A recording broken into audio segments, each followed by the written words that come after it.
देख दुनिया दीवानी रे अम्बे माँ।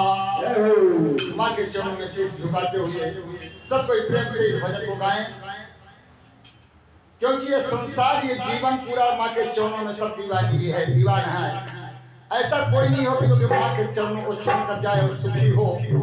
जो माँ के चरणों में आकर के अपना जीवन समर्पित कर देता है, उसी के जीवन में खुशहाली है। बोल सांचे दरबार की जयकारा, शेरावाली का दरबार की। देख दुनिया दीवानी रे अम्बे माँ, देख दुनिया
Hare